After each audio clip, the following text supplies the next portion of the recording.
नमस्कार दोस्तों, सावन सोमवार के दिन इस वृक्ष पर बांधे एक जोड़ी हरी चूड़ी 24 घंटे के अंदर देखे चमत्कार। सावन का जो महीना होता है यह भक्ति का महीना होता है। सावन के पूरे महीने भगवान भोलेनाथ की पूजा उपासना की जाती है। कालों के भी काल महाकाल भगवान भोलेनाथ को यह महीना सबसे प्रिय है। इस महीने में सूखे पड़े बंजर खेत बाग सब खिलखिला उठते हैं। हर जगह हरियाली ही हरियाली रहती है। सावन का महीना लड्डू गोपाल भगवान श्री कृष्ण को भी बहुत प्रिय हैं। अपने बाल गोपाल रूप में भगवान श्री कृष्ण वृंदावन में स्नान करने जरूर आते हैं। ऐसा माना जाता है कि पूरे सावन के महीने भगवान भोलेनाथ की पूजा अर्चना करने से भोलेनाथ बहुत शीघ्र प्रसन्न होते हैं। सावन का महीना भगवान भोलेनाथ का प्रिय महीना है। इसकी अनेक पौराणिक कथाएं व धार्मिक मान्यताएं भी है। सावन में जो लोग व्रत करते हैं उन्हें पूरे सावन के महीने लहसुन, प्याज और किसी का भी जूठा भोजन नहीं खाना चाहिए, क्योंकि इस समय व्रतधारी भगवान शिव की शरण में होता है। तो आप इस बात का विशेष ध्यान रखें कि आपसे कोई ऐसी गलती ना हो जाए जिससे कि भगवान भोलेनाथ आपसे रुष्ट और क्रोधित हो जाए। तो पूरी जानकारी के लिए वीडियो को अंत तक जरूर देखें, क्योंकि आधा ज्ञान आधा फल ही देता है। सावन के महीने के कुछ विशेष महत्व इस प्रकार से हैं। सावन के महीने में ही समुद्र मंथन हुआ था। सावन के महीने में ही माता लक्ष्मी उत्पन्न हुई थी। सावन के महीने में ही भगवान भोलेनाथ भूलोक में आते हैं और अपने भक्तों की मनोकामनाएं पूर्ण करते हैं। सावन के महीने से भगवान विष्णु योग निद्रा में चले जाते हैं और इस महीने से सृष्टि का भार भगवान भोलेनाथ संभालते हैं।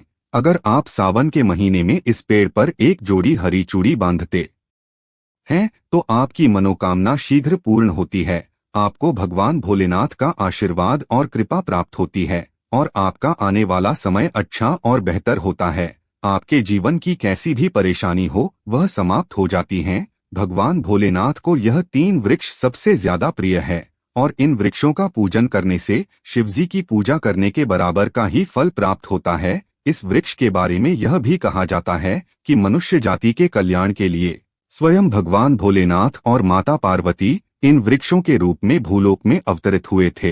हरा रंग सौभाग्य और उल्लास का प्रतीक माना जाता है।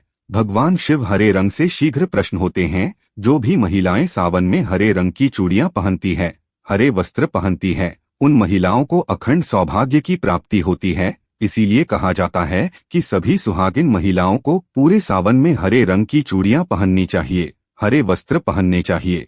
पूरे सावन के महीने में किसी भी महिला को काले या नीले रंग के वस्त्र नहीं पहनने चाहिए। ऐसी मान्यता है कि सावन के महीने में काले और नीले रंग के वस्त्र पहनने से उस महिला के पति के जीवन में कष्ट और परेशानियां आती है। तो दोस्तों, सावन के किसी भी दिन इस वृक्ष पर एक जोड़ी हरी चूड़ियां जरूर बांधे। इससे आपका दुर्भाग्य सौभाग्य में बदल जाएगा। आपके ऊपर कैसी भी परेशानी हो, कष्ट हो, गरीबी हो, कर्ज हो, तकलीफ हो और जो भी परेशानियां हो वह सभी समस्याएं समाप्त हो जाएंगी। अगर आप पूरे सावन में एक दिन भी यह उपाय कर लेते हैं तो इससे आपकी जन्म जन्मांतर की गरीबी मिट जाती है और यह उपाय कर लेने मात्र से आपकी मनोकामना जल्द पूर्ण हो जाती है। तो कौन से है वह वृक्ष, चलिए जानते हैं। पहला वृक्ष है शमी का वृक्ष। शमी के वृक्ष के बारे में ध्यान से सुनिए। शमी के वृक्ष को भगवान भोलेनाथ और माता पार्वती का मिश्रित स्वरूप कहा गया है। इसी कारण शमी के वृक्ष को उमा महेश्वर वृक्ष भी कहा जाता है। पूरे सावन भर शमी के वृक्ष पर भगवान भोलेनाथ और माता पार्वती का वास माना जाता है। सावन के महीने में गोधूली बेला अर्थात प्रदोष काल के समय इस वृक्ष को छूने मात्र से जीवन के सभी पाप, दोष, कष्ट और परेशानियां समाप्त हो जाती हैं। अगर सावन के महीने में शमी की जड़ में कच्चा दूध डाला जाए तो भगवान भोलेनाथ शीघ्र ही प्रसन्न होते हैं और माता पार्वती का विशेष आशीर्वाद आपको प्राप्त होता है।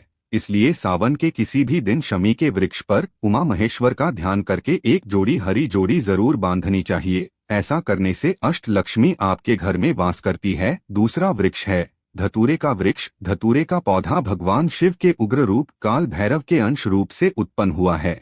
ऐसी मान्यता है कि शिवलिंग पर धतूरे के पत्ते, पुष्प, फल अर्पित करने से राहु, केतु, शनि जैसे दोष समाप्त होते हैं।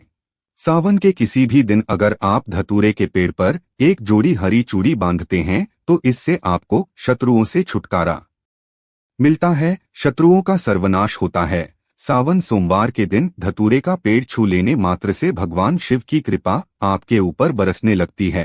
अगर आप सावन के किसी भी दिन धतूरे के पेड़ पर एक जोड़ी हरी जोड़ी बाबा काल भैरव का ध्यान करते हुए बांधते हैं तो घर से सभी भूत प्रेत बाधा और परेशानियों का नाश हो जाता है। और यदि धतूरे की छोटी सी जड़ घर के किसी कोने में रख दी जाए या घर में कहीं गाड़ दी जाए तो घर में कभी भी भूत प्रेत और बुरी शक्तियों का वास नहीं होगा। घर की सभी बाधा घर में शिव के वास होने से भाग जाती है। जो तीसरा वृक्ष है वह है बेलपत्र का वृक्ष। सावन के महीने में बेलपत्र के बिना भगवान शिव की पूजा अधूरी मानी जाती है और बिना बेलपत्र के शिवलिंग पर चढ़ाया गया जल भी व्यर्थ हो जाता है। सावन माह में अगर आप बेलपत्र को छू लेते हैं तो इससे आपको कई तीर्थ के बराबर का लाभ प्राप्त होता है। बेलपत्र के वृक्ष को माता पार्वती का स्वरूप कहा गया है। यह वृक्ष माता पार्वती के पसीने से उत्पन्न हुआ है। स्कंद पुराण में बहुत ही स्पष्ट तरीके से बताया गया है कि इस वृक्ष के पत्ते में शिव, डाली में माता पार्वती, जड़ में ब्रह्मा और तने में भगवान विष्णु का वास होता है। ऐसा माना जाता है कि संध्या काल के समय जो भगवान शिव मंदिर के समीप बेलपत्र का पेड़ होता है, इस वृक्ष के नीचे सावन के महीने में संध्या काल के समय एक घी का दीपक जलाने से कई गुना पुण्यफल की प्राप्ति होती है। ऐसा करने से आपको सभी देवों की कृपा प्राप्त होती है और साक्षात माता लक्ष्मी आपके घर में वास करती है। आपके जीवन के सभी कष्ट बहुत जल्द दूर हो जाते हैं।